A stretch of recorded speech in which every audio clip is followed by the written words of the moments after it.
what's going on, guys? Welcome back to the channel. I saw this clip recently of Jelly Roll's interview with Andrew Schultz, talking about the possibility of Eminem and MGK actually possibly working together. I'm not going to say much about it right now. I'll let you guys see the video. You have a song with MGK. You also have a song with Eminem. Yeah. Oh, these guys are mortal enemies. Yeah. And somehow you were so talented that you were positioned in between both of them, and they're like, I still want to work with Jelly Roll. Yeah. How do you manage that? Man, the first thing is honesty. Okay. Right? You got to come into both parties honest. How do you talk to M? Well, so Paul is, and I always bring up Paul in interviews because I feel like he never gets brought up enough. Paul Rosenberg. Paul Rosenberg is everybody knows his Paul manager since Eminem's had manager. Okay. Lifelong Detroit homie kind of shit. Really cool inception story. Cool story about Eminem is his I believe his publicist, his assistant who kind of runs the record label. I don't want to call her assistant because she's so much more. Sure. But he's had like the same 4 people around him for his entire career. Wow. Entire career. Amazing. So you don't really That's talk to loyalty. he's the wizard, man. He's the biggest selling artist of our generation. He sold more records than Elvis. You know what I mean? I mean, it's insane when you think about how big. You know, you don't really get to see the wizard a lot. Yeah. But I've seen the wizard now and hung out with him. He's a fucking great guy. Okay. You know what I mean? He's really down to earth. He's super honest, and he's Yeah, that's one thing I've always heard about Eminem is that you don't really ever see him, or he doesn't ever leave his house. I think he's even mentioned that too. I think in some of the videos or the interviews he's done that he doesn't really ever leave his house. He mostly just stays home and just fucking makes music, which there's nothing wrong with that. very intentional with his words. And we hung out on video set for 12 hours. Wow. Just like dicking around. To show you his personality, he walks in my green room going, somebody shave me. I need some Jim Daddy. So we got your deal there. And just fucking So that's the first interaction. So the first thing, the first one we have when we're singing, I'll tell you that story too, but just let me praise Paul for 2 more minutes. Okay, yeah. He deserves it. Paul has always been trying to get me and M together. Like every time I've seen Paul, he's like, if Marshall don't understand anybody else, he's gonna get you. When he gets you, he's gonna get you. And he's telling me this for since I met him when he was working with Yellow Wolf a decade. Man, over the last couple of years, I've been seeing Jelly Roll featuring with almost everybody now, and it's like, how could you not want to feature with Jelly Roll? He's a pretty down to earth guy, and he's got some good music too.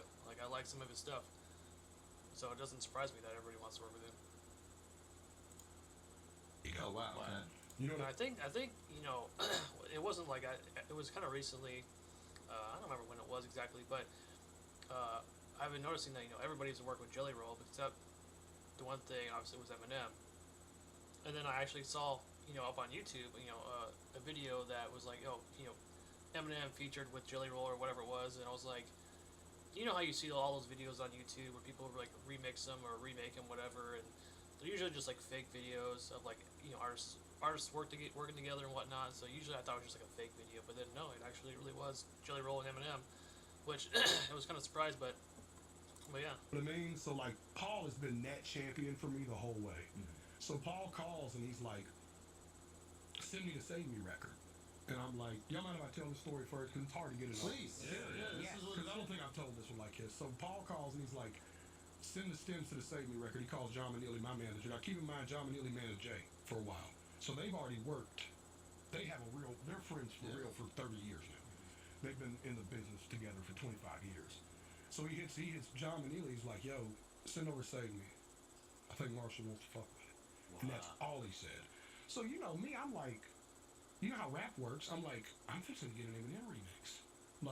He's just gonna drop a verse in my lap one day. I don't know when, I don't care. Whenever it comes, just thank you, God, And I had already told Kells that story back then. And Kells is a real friend. Where Kells is just like, yo, it's huge.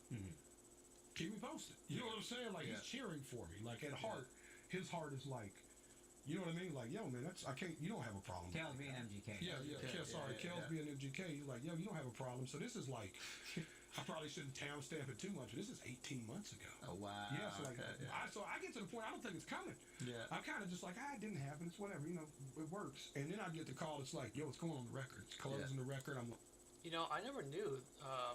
I've never heard about it. How Jelly Roll and MGK had a beef against each other. I never once like ever heard about that, and I've been listening to MGK for quite a while, ever since like even before. I think it was like his Lace Up album came out, even a little bit before that. Before he even got, I was listening to him before he signed to Bad Boy Records, and ever since I heard him, I've always liked all of his shits. But I've never heard him and Jelly Roll though. Like, what? Second single, they want to shoot a video. Now, keep in mind, me and Kells are. We hung out at the Grammys. We had both lost, and we ended up on what we call the loser tour that night. We went to all these, like, weird, crazy, like, Illuminati parties. It felt like it was so fucking weird, dude. And we went to, like, 3 or 4 of them. Like, it was, no baby old bashes. But I went in, and we went to all these weird parties, and he had played me the idea for Lonely Road that night. So this is, 3-4 months after me and Kells have already worked on 2 or 3 records together. We're hanging out every day. I'm in LA a bunch. I don't have a friend out there. I only know him. Yeah. It's like, still, you talk about when I pull up on you, Bubba, you're my only friend here. What do you mean I'm going to pull up on you? I don't know nobody. You know what I'm saying? You're my only friend.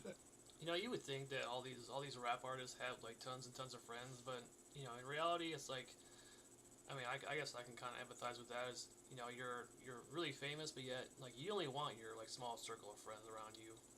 At least that's what I would do if I was in that kind of situation. So it doesn't surprise me. Like I've heard that a lot from a lot of artists. That they pretty much just kind of keep to themselves, which like I said doesn't surprise me. Well, that makes me feel less special. No. I'm like, I love you. I'm looking for my brother. You know what I'm saying? So me and him are hanging every day, and I'm like, yo, this Eminem thing's real. I was like, it's fixing to come out, and they want to do all this. Now we're already in there. Now on the other side, John's having to do straight business with Paul. Like, hey, Paul, Kells and Jelly have known each other for 15 years on and off. They were beefing. Jelly dissed him. I was a hater back then. It's a whole fun story. It's like, but they're buddies. And here's where Paul's a good dude too. Paul's like, yeah, man, we love Jelly, man. Just appreciate you telling us. Yeah. Never got brought up. Wow. My heart is always to bring them together one day. Because I see so much more of them in each other than they know. Yeah. You know what I mean? Now, I hadn't really brought it up to Marshall yet because I'm just kind of glad that I'm still in that circumference to be able to have them conversations. Yeah. But I do see, like, there's so much more in them than not. But, like, I also gave Kel some perspective. What do you guys think? You guys kind of want an MGK and Eminem, like, song together? Let me know down in the comments. I mean, I didn't even realize that it was, like, 5 years ago. I think they're gonna say, or they did say or something about there was like 5 years ago when the whole beef between Eminem and MGK happened. I didn't realize it's been that long. But back when that whole thing's happened, I was kind of more on Eminem's side just because like I've been listening to Eminem ever since I was fucking a kid, and being born in the '80s, the late '80s, so it's like I'm always gonna root for Eminem because he's like one of the best. But I was kind of bummed because I was really into MGK at the time too, and I was kind of bummed to see like that kind of them going against each other for the shit that the MGK said. But I was kind of like I said I was more on Eminem's side. But after that whole kind of beef happened, the songs going back and forth and whatnot, it's like I kind of didn't like MGK anymore after that. I didn't really listen to his shit anymore after that, and plus a lot of his albums, a few of his albums like after that, it was like the Binge album and then the Hotel Diablo album. I wasn't really like much into those albums. Plus, kind of after like once he signed to Bad Boy Records, he wasn't really, I don't know, I wasn't just really into his like kind of shit anymore. But then after the whole beef, the songs going back and forth and whatnot, it's like then I've heard like Eminem destroyed him and then he changed genres and all that stuff, and so like I actually liked his rock album that he came out with. I actually like that one a lot, but yeah, so we'll just keep going. Perspective too was like we all grew up watching Eminem take over the game early. Like if you got mentioned in an Eminem song, it was like getting mentioned in a comedy special. Yeah, you were on fucking fire. You couldn't be hotter if you got mentioned in an Eminem special or an HBO special. Yeah, you know what I'm saying? An Eminem song or an HBO special is what you wanted your name to be brought up. I also think that beef between MGK and Eminem, like that verse from MGK was, I think, the most underrated. Actually, I thought it was rated. Like I think I actually liked his song Rap Devil. I thought it was like a pretty good song actually, and so like I'm not really like going against like who won between Eminem and MGK and all that stuff. I just like the song in general. Most people looked at that and they were like, "Whoa, this was way better than I thought." And then I think Eminem's verse, I don't think people thought that he absolutely knocked him out the park. Like I thought that the reaction to it was, this is more competitive than we thought it was going to be. So I think that MGK's respect went up. Well, what's interesting is My over piece on time, this- it's changed. In the moment, I remember that being the response, and now when people look back on it, they're like, "Oh, Eminem ended MGK's rap career," because MGK transitioned into other stuff, and so I think the narrative got rewritten that way. Well, but I remember in the moment, people being like, "Yo, I don't think MGK necessarily got destroyed." But yeah, now Only it's thing I'll become- say to touch on this, because I'm on a slippery slope, Yeah, you gotta be very careful. Just nod. is everything Andrew just said right now. I want the flagrant listeners to know he said to MGK, I watch y'all have this same Oh, yeah, conversation yeah, together, yeah. which I think's super cool. But But here's how I feel. Look, man, they're gonna get together one day eventually. It's inevitable. The world's a circle. You know what I mean? And I think that they're gonna find each other's heart more than they don't. And if they never do connect that way, I think that it did more for both of them than it did to hurt either one of them. Yeah. Whether either party ever fully acknowledged that. What MGK did after that, I don't think had anything to do with the beef as much as No, I don't his either. heart and what his spirit was music. Because he technically dropped, I think, Hotel Diablo was the project right after the end Yeah. beef. Don't quote me, but it was it was the mainstream sellout, and it was the Tickets to My Downfall that changed.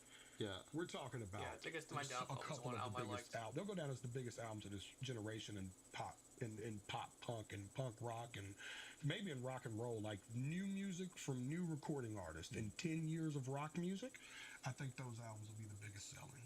Because that's the thing that, like, Let that one sit. Yeah, no, and I told him this shit too. Like, what I saw is him as a rapper, knew him as a rapper. Then I saw him become an arena act rock star. Yeah.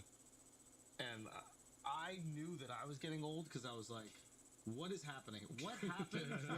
Did you feel that way as well? I didn't know when the switch happened. But he went to arenas. Yeah. And so something must have been resonating with the rock music on a different level than rap. I also think it's hard to be like an arena rap star. Like, how many arena rap acts are there? You know, we were talking about this before, and M's like stadium. if Yeah, you Eminem want. Stadiums for sure. Eminem Stadium. But like arenas around like Drake, Hold on, let's go a step deeper. Eminem's a +1 at most stadiums. so he could do 2 stadium shows. He's a +1 at most stadiums in America. That's great. I mean, yeah. This is I a mean, fact. that's like Taylor Swift shit. Yeah, Like, 100%. Wow. Yeah, he was Taylor of rap. That's crazy. Yeah, even now to this day, like. but let's like, crazy, what are bro. the arena acts? I remember though. So I remember back when Yellow Wolf was signed to Shady Records. I remember after he was it. I think it was like after he left Shady Records, he came out with his next album, which I think it was like Drunk Music 3. I think it was. I don't remember what the album was, but he came out with a song called Rowdy. And I listened to the song, and obviously, you know, it's got MGK featured on it, and I'm like, I was thinking about it, and I was like, wait a minute, because like at the time when I heard that album, I didn't know that Yellow Wolf had left Shady Records, and so I'm like thinking, well, I know that there was this beef between Eminem and MGK, so I'm like, wait a minute, how did, because he signed with Shady Records, how does he have MGK on this song? And I did some research and all that stuff, and I found out he actually like left Shady Records, and I'm like, oh, okay, that makes sense because I don't think Eminem would have like been down for that kind of thing. But then after watching some of the interviews and stuff with Yellow Wolf, he was saying that yeah, him and MGK never had really had any beef. He just didn't really associate with him because of the whole thing with Eminem.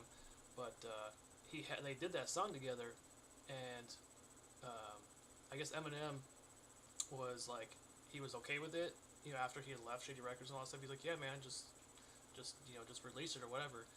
So like Eminem didn't really have any beef with Yellow Wolf about him having that song with MGK, but at the time, like I said, at the time, I didn't know that he had left Shady Records. So I'm like, how is this even possible? Because I know that whole beef thing, whatever, but you know, that's actually a pretty good song. And so like him, like I wouldn't be surprised if it was some point. Like I actually would want to actually hear that song if, you know, Eminem and MGK actually did a song together. I think that would actually be kind of cool. But yeah, I mean, after doing so many interviews, like watching so many interviews with MGK, like he's kind of changed. He's kind of a different person than he was obviously when he was younger, right? So, and so like I'm kind of like happy now that he's going back more into his like rap style. Um, I mean, I still like some of the rock stuff, but it's more like just the poppy and like radio music and all that stuff. And but I've always liked him, his rap days. It's like Kendrick, Nicki. I think Nicki's Nicki built did like Arena. this unbelievable following. Nicki did ring. She came to Nashville. and Travis sold Scott. out in Windsor. Travis. Travis. I don't He's know. a stadium Who act. is Megan and Glow? Is it a Megan and Glow the package right now? They're, Because they're doing arenas right Yeah, now. Megan and Glow. All right, guys. Well, that's all I got for you guys today. If you guys are interested in seeing an Eminem and MGK like collab together, well then just let me know in the comments what you think. If you guys like the video, obviously like and subscribe. Comment down below, if there's anything you guys want me to react to. So, see you guys in the next one.